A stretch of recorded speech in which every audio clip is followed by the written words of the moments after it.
Hello, hello. Good morning. So I know nga isa ka sa napadpad diri sa akon nga nga video channel sa YouTube. Kay nabudlayan ako sang pagsabat sa inyo. Kay tama gid ako kasako, no. Sa mga nag-inquire. So thank you una sa tanan. Ako si Harold, no. Diri ako sa Maynila Pas Banati, Iloilo, no. Ang mostly nga gin-inquire ninyo ang party sini sa Karwasan, no? Ano siya Karwasan? So bali ang ini siya Karwasan is 5 in 1. So 5 siya is because may ari siya nga para sa tubig, no? Kumuson mo na ni siya. Okay, tapos may ari siya para sa habon. Yung sa sabon niya, may ari man sa pahangin. Dual lang sa pahangin. Pwede siya ang pahangin niya sa guma. Tapos ang isa pwede siya sa pang blower, pang tinlo sa mga scooter, CBT. So nga ako nagano. So para at least may may idea ka, amo na siya. So ang panglima, amo na siyang piso tubig, no? So pwede ka di ka hugas sang imo nga trapo, no? Hugas ang imo kamot. Or depende, pwede siya ma-modify nga imo tang lababo, pwede ka pang toothbrush. So ang sulod niya amo ni siya. Okay. So amo ni siya ang iyang sulod. So automated system na ni siya. So kumbaga ang struggle sa mga carwashan nga old style nga carwashan nga depend lang sa wall. Amo na ni siya ang solution, no? So ini siya hindi ka na hindi ka na tawag nga timpla-timpla sang habon everyday. Kaya mo na ang struggle gid, no? Ilang taon mo gid siya ilino mo gid kag kanon mo. So ang purpose ni isang video ngayon para at least aware ikaw kung diin naghalin ang price, no? Sang imo nga baklon nga amo sini nga klase sang machine. So ang ini siya nga production, once nga start ikaw sang produce ni o mag-purchase ka sa mo sini 50% down siya. Okay? So 50% down ang total price ni, okay? This is 90,000. Oo, siyempre mamahal ni siya kumpara sa iban nga which is nasa 30, 40 or 50. Mas mahal ni siya, okay? So continue kita, no. Mahal ini siya sa inyo nga wala ka mo idea kung paano ni siya na build nga klase sang karwasan. Okay? Especially nga subong pa lang mo nang inquire. I know nga nanamian ka mo, damo ka mo sang gusto nga mo sini, pero ang concern nyo ng halos sini isang surprise. Okay? So I tell you, ang price ni actually hindi pa gani amo ni siya dapat, no? Kay kung basihan mo ang struggle, ang problema nga na experience ko sini, nag-cost ako sang tama kadako, kulang pa ang amount ng 90,000 sa muna nga machine, no? So ang inyo, ang ginbayaran nyo lang ang price ng sang machine, pero behind the scene kung paano siya i-construct, amo ang wala ninyo nabayaran. Okay? So ang idea, ang knowledge, okay? Kay kung once may amo ka na sini, promise ko sa imo, pag may amo ka sini, especially kung ara ka sa province, kag matun-an mo amo ni siya, mapaisip ka, you can produce as well sa amo sini.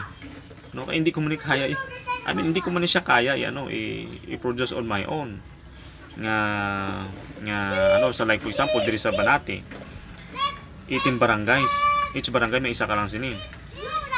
So may Anilaw, may Takbiyo, may Taknoybo. So kadako sa market, no? So ang purpose ko sini nga paagi ko sa amo sini siya sa inyo para at least kamo nga dira nga sagwa or diin ka man nga something nga may ara ka, may plano ka, wala ka pa kwarta o may kwarta ka man, learn to educate regarding sa amo sini siya, no? Kag learn how to scale ang area mo. Okay?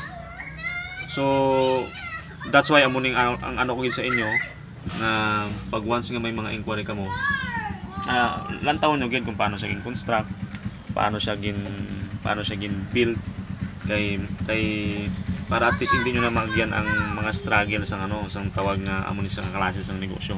So good thing kay may amo na siya na diri. Pero kung sa taga Manila ka, kung ara ka sa Maynila, wag ka na dito mag-ano sa akin. Meron diyan sa may ara dira sa may Chaong Quezon sa kay Sir Tyrell. Okay? Iara da sa iya. Sa iya man siya man ang nagtudlo sini sa akon. So ang akon man ang studyhan ko gini siya kay para at least kay mo man tong iyang iya man nga nga ginmono sa akon nga studyhan mo para at least in the future pwede mo siya mapangkabuhayan. So amo ni siya nga akon man yung ginanok man sa inyo nga pwede nyo siya mapangkabuhayan, especially right now kamo sa OFW nga ara ka muna sa gwa. Kaya mostly ang naga-inquire sa akon mga OFW or mga seaman. So amo na siya. So ang positive side sang nag-start na ako sa ni pangatlo ni siya Actually pangatlo ni siya. Tapos may ara pa duwa, may anom. Tapos mga continuous pagid kami Then ang positive side niya natabo sini aside sa naging knowledgeable ako sa amo ni siya, pwede ko matudlo. Ang naging effect sa amo ni family more on na kami sa tuwing kung nagakaon may na kami, may topic na discussion when it comes sa pagpalago sang negosyo, pag-manage ang kwarta. So na-covered na sang ini nga machine ang balayran namon sa tubig, sa kuryente, sa bill sa internet, no? Kay amo na siya ang naging niya. Ang naging sang negosyo. Plus subong nagaproduce ako sa amo sa ni. So mas naging damo ang naging benefit niya. So amo na gina-share ko sa inyo kay para at least kamo nga nagapangita gid sang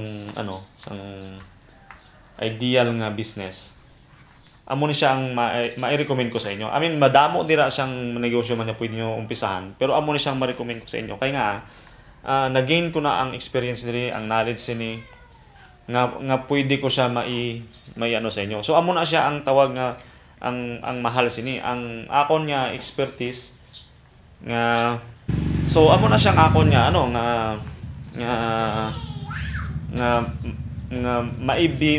mihatag sa inyo nga maging benefit nyo. Kay once nga may ka na sini, may idea ka sini, magiging man sa imo, maging beneficial man sa imo, blessing man sa imo. So kay ini siya pwede ko may tudlo. Okay? Pag once may ari ka na sini, syempre part sang akon nga obligation is to teach you on how to build this one, on how this one is working, para at least ikaw man may pangabuyan ka man sa imo nga area. Okay? So amo na ang imo nga pagabayaran kay kung isipon lang ako nang pag-build ko sini more than 1 year nga dumog-dumog ko di sa likod sang balay. Okay? So diri sa balay sa likod, diri ako kita nyo na mo ng area. So may kraka na dira. So dira ko anay siya ginudumog-dumog. Tingala ang mga palimot diri sa balay nga. Amo na. So again, ang price is 90. Pero I hope nga maintindihan nyo nga kulang pa na ang 90,000 ninyo when it comes sa add-ons after nga may maka-start ka sa mo sini. Kaya hindi lang mo sina ang akon nga itudlo sa inyo. I mean, ang machine is even how sophisticated on how beneficial siya ang machine nga okay machine kung hindi ka kabalo magamit sina still useless man yapon. So ang teaching, ang continuous nga relationship nga ma-build ta sini nga mo nga negosyo. Kay ako OFW man ako, dugay man ako sa barko. So even may tinipon hindi man yapon maumpisan. It's because napakabudlay sang sitwasyon diri sa province nga wala ka sang negosyo nga something unique. Okay? So subong ginaano ko gini siya sa inyo nga unique ini siya nga klase sang machine. It's because may attraction ini siya abi sa palibot. At the same time, when it comes sa competency, mas mataas ka. Kay upgradable ini nga klase sang machine. So ang ini nga machine subong this is 90,000. Pag once ma-upgrade pa ni siya, mataas pag ini siya. Now kung mag-plan kay magnegosyo kag may nakauna dito sa imong lugar. So ang man left behind kagid. So sinisubong diri sa Panay area, 3 pa lang ini siya ang pagkabalo ko nga may amos ini. 3. So drip lang siya nagahalin. So sa Banatila ako, wala pa sa Barotac Nuevo, Barotac Viejo, Anilaw, wala pa sa Pasi, wala sa Enrique, sa Dumaraw, sa kadamo sang banwa. Ma-amaze ka mo, ma-surprise ka mo kung once nga research ka mo sang data sang mga tao nga kung pinakabilog ang may mga motor, may mga salakyan kag on a daily basis nga nagahugas, no? So again, amo lang ni siya anay. Ang ako ni-remind ko kamo nga ang price niya sini is naka-fix ni siya sa 90,000. Pero pag magpapaobra ka sini, mag-down lang sang 50% so 90,000 which is 45, ay gina-order ko pa na siyang product. Okay? Ina-order ko pa ng materials niya. Kag isa pa, hindi ka mababudlayan sa pag-select ng materials kay balaan ko na kung din sila mabakal. So look, ang ako niya area subong puro na ni ano siya. Puro mga Lazada na, mga equipment na siya. May maabot pa ako nga mga produkto sini nga amo nga ipapasad ko sang iban. So again, thank you sa inyo nga paglantaw. I hope nga may naintindihan kamo in the future. May mga pwede ka mo nga pag-venture amo sini nga negosyo. So at the same time, ang pinakaano ko sa inyo is you have to take action early kay base maunahan ka mo sang iban. Kay ini siya nga klase sang negosyo, pag once nga maka-spread na ni siya sa entire Banati, on the neighboring may maano man na siya. Hindi ni siya mapunggan kay it's like ang subong ang services gina-improve. Okay? Ang services sa palibot subong gina-improve. Ga-invade na subong diri sa aton ang mga outside the country para sa mga services which is dapat kita nga mga Pilipino may open-minded gid sa mga business nga amo sini siya. Okay? So again, madamo gid nga salamat. God bless sa inyo nga mga nakalabot sini nga video.